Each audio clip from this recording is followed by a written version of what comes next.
नमस्कार, आप देख रहे हैं 4 PM और मैं हूं आपके साथ निधि मिश्रा। शुरुआत करेंगे 4 लाइनों के साथ और वो है कि लश्कर भी तुम्हारा है, सरदार भी तुम्हारा है। तुम झूठ को सच लिख दो, अखबार भी तुम्हारा है। इस दौर में फरियादी जाएं तो आखिर जाएं कहाँ, क्योंकि कानून भी तुम्हारा है और दरबार भी तुम्हारा है।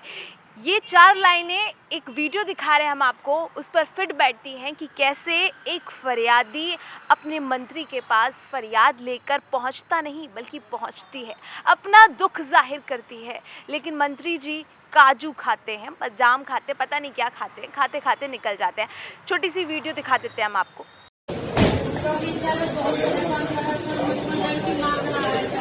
मैं कहाँ से 15 साल की लड़की जो इतने सर में बहुत रात में आता दिन में आता है सर, बहुत ज्यादा दिन के परेशान कर रहा है।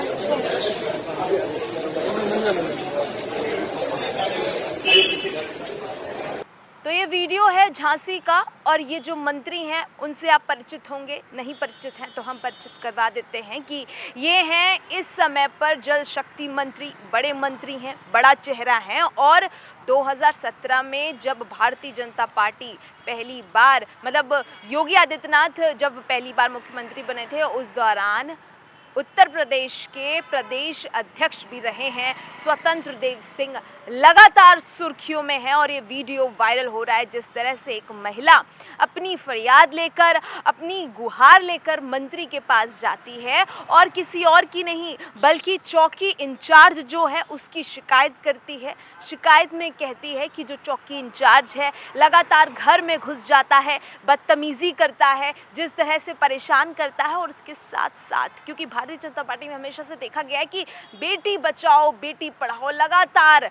बड़े बड़े नारे दिए जाते हैं, लेकिन जब उत्तर प्रदेश में पुलिस के द्वारा, क्योंकि कानून पर भरोसा, लगातार भारतीय जनता पार्टी कानून का राज्य है, राम राज्य है, इस तरह की बातचीत लगातार सामने आती है। फिर चाहे वो कोई भी मंत्री हो, फिर चाहे वो प्रधानमंत्री नरेंद्र मोदी से लेकर कोई भी मंत्री हो, यही कहते हैं कि बेटी बचाओ बेटी पढ़ाओ, बेटियों को लेकर जिस तरह से कहते हैं। और वहाँ पर जब एक चौकी इंचार्ज 15 साल की बच्ची की मांग करता है, वो भी एक महिला से, कि अगर 15 साल की बच्ची नहीं दोगे तो फिर पैसे देने होंगे 14-15 हज़ार रुपये हर महीने, हर हफ्ते, इस तरह की बातचीत करना, और तब भी नहीं देते हो तो आपके पति को जेल में डाल दिया जाएगा, मुकदमा कर दिया जाएगा। तो भाई उत्तर प्रदेश में मुकदमा करना और करवाना आम बात है, क्योंकि भाई राम राज्य है और राम राज्य में जो पुलिस है वो किस तरह से काम कर रही है वो लगातार सामने आ रहा है। किस तरह से कार्यशैली एक के बाद एक, जब हम पुलिस की तरफ से इस तरह का जब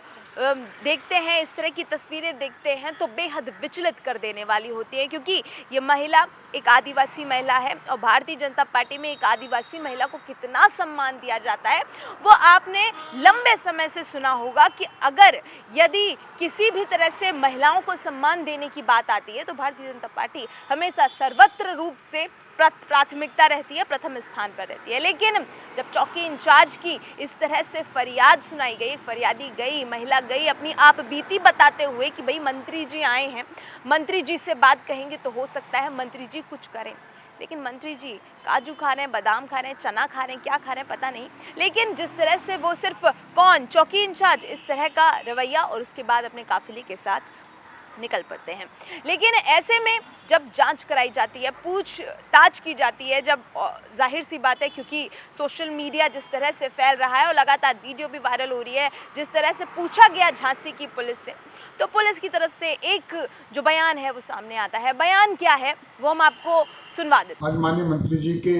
झांसी भ्रमण के दौरान एक युवती के द्वारा एक प्रार्थना पत्र देते हुए चौकी इंचार्ज के ऊपर पुलिसिंग से इतर कार्य करने का आरोप लगाया गया, जिसमें माननीय मंत्री जी के द्वारा तत्काल हमें फोन से अवगत कराया गया। इसमें जांच सीओ सिटी को अलॉट कर दी गई है। प्रथम दृष्टया जो तथ्य संज्ञान में आए हैं उसके अनुसार मादक पदार्थों के विरुद्ध जो अभियान चल रहा था, उस अभियान के तहत आबकारी और पुलिस की संयुक्त टीम के द्वारा चेकिंग फ्रिस्किंग के दौरान जो युवती है उसके परिवारजनों के पास से अवैध मादक पदार्थ शराब की बरामदगी हुई, जिसमें 6 मुकदमे इसके पति, उसकी सास, उसके चाचा के विरुद्ध लिखे गए हैं। उनके पास से मादक पदार्थ बरामद हुए थे। फिर भी प्रकरण की जांच सीओ सिटी को दी गई है। सत्यता के आधार पर जो विधिक प्रक्रिया है उसको संपन्न करवाया जाएगा। तो ये पुलिस वालों की तरफ से बयान है, और ये बयान क्या है ये हम आपको बता दें कि जिस तरह से पुलिस ने अपना पल्ला झाड़ने की कोशिश की है कि लगातार एक परिवार पर उसकी जो महिला है, इस महिला के परिवार पर लगातार एक के बाद एक मुकदमे थे, इनके पति पर, इनके चाचा पर, इनके घर पे जितने भी लोग हैं उन पर मुकदमे दर्ज थे लगातार, क्योंकि शराब अभियान, जिस तरह से नशाबंदी अभियान चल रहा है, उसको रोकने के लिए लगातार पुलिस तत्पर है और अपना काम कर रही है। लेकिन ऐसे में मुकदमे लगातार चल रहे हैं, उसको लेकर एक महिला जा रही है और वो अपना एक तरीके से पुलिस ने ये बताने की कोशिश की है कि वो फरियादी जो गई है वो अपनी एक डिफेंस के लिए गई है, मतलब अपनी सुरक्षा के लिए कि वो मुकदमों से बच जाए। लेकिन इन सब के बीच क्योंकि महिला ने इतनी बड़ी बात कही है, और क्या पता हो ना हो ये सच है या झूठ है, लेकिन मंत्री जी का इस तरह रवैया तो सोशल मीडिया पर वायरल हो रहा है। जिस तरह से स्वतंत्र देव सिंह लगातार एक बड़ा चेहरा रहे हैं, उत्तर प्रदेश की जनता खासा विश्वास जताती है उन पर, और खासा एक बहुत महत्वपूर्ण भूमिका निभाते हैं वो उत्तर प्रदेश की जो सरकार है। उत्तर प्रदेश में जिस तरह से मंत्रिमंडल है, बड़े चेहरे हैं, और ऐसे बड़े चेहरे जब इस तरह का रवैया सामने आता है तो बेहद विचलित कर देने वाला, जहाँ पर महिलाओं को लेकर, क्योंकि तमाम ऐसी महिलाएँ हैं जो हो सकता है ये बात सत्य भी हो सकती है, गलत भी हो सकती है, लेकिन पुलिस ने अपना पल्ला झाड़ लिया है। क्योंकि कहा जा रहा है, पुलिस ने ये बात कही भी है, वहाँ से ये जवाब भी आया कि मंत्री जी के कहने पर इस पर जांच की गई तो इस तरह के समीकरण पाए गए कि महिला के परिवार पर पहले से मुकदमे दर्ज हैं, उसको छुपाने के लिए एक सुरक्षा के तौर पर महिला ने इस तरह की फरियाद की है, झूठी है। लेकिन जो वीडियो में दिख रहा है, जिस तरह से मंत्री जी निकल जाते हैं अपने काफिले में, वो बेहद विचित्र सा लगता है, क्योंकि जनता जिस तरह से किसी भी मंत्री को वोट देकर जिस तरह से सरकार बनाती है, अपने हर एक वोट के ज़रिए जिस तरह से सरकार बनाती है, वो बेहद भावनात्मक दृश्य होता है, बेहद भावुक होकर, क्योंकि जनता एक भरोसा जताती है, विश्वास जताती है कि हाँ हमारी कोई परेशानी होगी, कोई भी तरीके की अगर समस्या होगी तो ये सरकार अवश्य सुनेगी। लेकिन महिला क्या कह रही है वो भी हम आपको सुनवा देते हैं कि आखिर ये आदिवासी महिला का कहना क्या है। मीडिया से बातचीत के दौरान उसने क्या कुछ कहा है, छोटी सी वीडियो दिखा देते हैं आपको। इसके लिए आए हैं। दरोगा जो मंडी चौकी का परेशान कर रहा है, रात में पाता, रात में घुस जाता सर, कहीं यहाँ हाथ लगाता, कहीं यहाँ पर कहता लड़की लिया 15 साल की, कहाँ से सर मैं लिया, नहीं तुम लियाओगे तो मतलब हफ्ता दो हमको 14,000 रुपये या 15,000 रुपये, हफ्ता भी नहीं दे पाओ तो हम तुम्हारे आदमी को चरस लगा देंगे, गांजा लगा देंगे। सर मेरा आदमी विकलांग है सर, ये धमकियाँ देता है। दो मुखबर हैं उनके साथ में, वो सिखाता है। ये हो गया बहुत सालें हो गए जब से मतलब हम रह रहे हैं यहीं पर झोपड़पट्टी में। दरोगा आ रहा है 4-5 महीना हो गए जब से आ रहा है, परेशान नहीं। हाँ की थी, सबसे की, लेकिन कोई सुनवाई नहीं सर हो रही। हमारी मंत्री जी के पास आए हैं, शायद हमारी मंत्री जी सुनवाई कर लें। गरीब आदमी सर, झोपड़पट्टी में रहते आदिवासी हैं हम लोग। दरोगा कहता है लड़की हमको लिया 15 साल की, सुन 15 साल की नहीं लड़की लिया तो हफ्ता हमको 14,000 रुपये दो। सर हफ्ता भी नहीं दे पाओ तो तुम्हारे आदमी को गांजा लगा देंगे, चरस लगा देंगे। सर हफ्ता रहने के लिए मांगता है, कहते हैं यहाँ पर जो मुखबर हैं बे सुलाने के लिए मांगता है 15 साल की। तो भाई जीत संस्कार से होती है और जीत की हार जो होती है वो अहंकार से होती है। ये